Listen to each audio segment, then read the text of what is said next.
കഴിഞ്ഞ കുറച്ചു വർഷങ്ങളായി കാറുകൾ ഫീച്ചറുകളുടെ കാര്യത്തിൽ വളരെയധികം പുരോഗമിച്ചിട്ടുണ്ട്. പഴയകാല ബട്ടണുകൾ ഡാഷ്ബോർഡുകളിൽ നിന്ന് അപ്രത്യക്ഷമാവുകയാണ്. പകരം വലിയ ടച്ച് സ്ക്രീനുകൾ വരുന്നു. ഇന്ന് കാറിനുള്ളിൽ ഇരിക്കുന്നത് ഒരു സിനിമാ തിയേറ്ററിൽ ഇരിക്കുന്നതിന് സമമാണ്. വില കൂടിയ കാറുകളിലെ മിക്കവാറും എല്ലാ ഫീച്ചറുകളും ഇപ്പോൾ ടച്ച് സ്ക്രീൻ വഴിയാണ് പ്രവർത്തിക്കുന്നത്. എന്നാൽ ഈ ആധുനിക ഫീച്ചർ പലരുടെയും ജീവൻ അപകടത്തിലാക്കുന്നു എന്നാണ് പുതിയ റിപ്പോർട്ടുകൾ പറയുന്നത്. ഇത് സംബന്ധിച്ച് ഓസ്ട്രേലിയയുടെ സുരക്ഷാ ഏജൻസിയായ ANCAPയും യൂറോപ്യൻ സുരക്ഷാ ഏജൻസിയായ EuroNCAPയും അടുത്തിടെ ഒരു പ്രധാന പ്രഖ്യാപനം നടത്തി. 2026 മുതൽ ഹെഡ്ലൈറ്റുകൾ, വൈപ്പറുകൾ തുടങ്ങി ആവശ്യ സവിശേഷതകൾക്കായി ടച്ച് സ്ക്രീനുകൾക്ക് പകരം പഴയ ഫിസിക്കൽ ബട്ടണുകൾ നൽകാൻ സുരക്ഷാ ഏജൻസികൾ കാർ കമ്പനികളോട് ആവശ്യപ്പെട്ടിരിക്കുകയാണ്. യൂറോപ്പിലും സമാനമായ ആവശ്യങ്ങൾ ഉന്നയിക്കുന്നുണ്ട്. ക്രാഷ് ടെസ്റ്റുകളെ മാത്രമല്ല, ഡ്രൈവിംഗ് സമയത്ത് അവയുടെ ഡിസൈൻ എത്രത്തോളം സുരക്ഷിതമാണെന്നതിനെയും അടിസ്ഥാനമാക്കി കാറുകൾക്ക് ഇപ്പോൾ സുരക്ഷാ റേറ്റിംഗുകൾ ലഭിക്കും. വാഹനം ഓടിക്കുമ്പോൾ ഉണ്ടാകുന്ന ഏതൊരു തരത്തിലുള്ള ശ്രദ്ധയും അപകടങ്ങൾക്ക് ഏറ്റവും വലിയ കാരണമാണ്. മൊബൈലിൽ സന്ദേശം ടൈപ്പ് ചെയ്യുന്നത് പോലെ തന്നെ അപകടകരമാണ് ടച്ച് സ്ക്രീൻ നോക്കിയുള്ള ഡ്രൈവിംഗ് എന്നും ഗവേഷണങ്ങൾ പറയുന്നുണ്ട്. കാറുകളിലെ വലിയ സ്ക്രീനുകൾ വാഹനം ഓടിക്കുമ്പോൾ ശ്രദ്ധ വ്യതിചലിപ്പിക്കുന്നുവെന്നാണ് ഏജൻസികൾ പറയുന്നത്. സ്ക്രീനിൽ ശരിയായ മെനു കണ്ടെത്താൻ നിങ്ങൾ വീണ്ടും വീണ്ടും സ്ക്രീനിൽ നോക്കണം.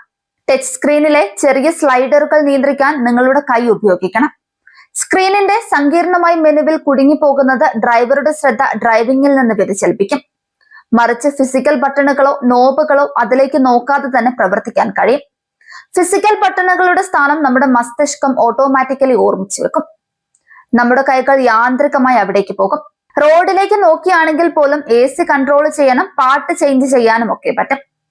UK നടത്തിയ ഗവേഷണം അനുസരിച്ച് ടച്ച് സ്ക്രീൻ ഉപയോഗിക്കുമ്പോൾ ഡ്രൈവറുടെ പ്രതികരണ സമയം ഗണ്യമായി വർദ്ധിക്കുമെന്നാണ് പറയുന്നത്.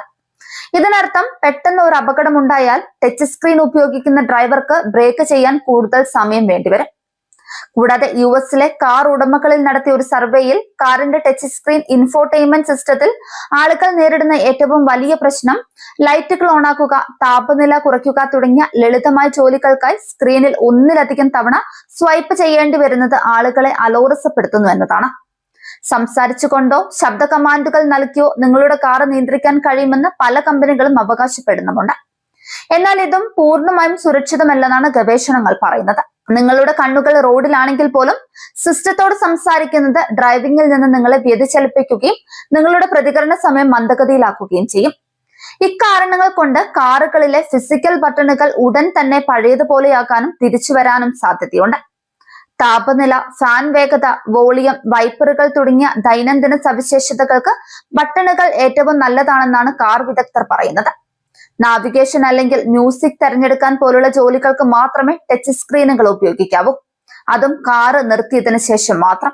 ഫോക്സ്വാഗൺ, ഹ്യുണ്ടായി തുടങ്ങി വൻകിട കമ്പനികൾ ഉപഭോക്താക്കളുടെ സമ്മർദ്ദവും പുതിയ സുരക്ഷാ നിയന്ത്രണങ്ങളും കാരണം അവരുടെ പുതിയ കാറുകളിൽ ബട്ടണുകളും നോബുകളും തിരികെ കൊണ്ടുവരുന്നുവെന്നാണ് പുതിയ റിപ്പോർട്ടുകൾ പറയുന്നത്.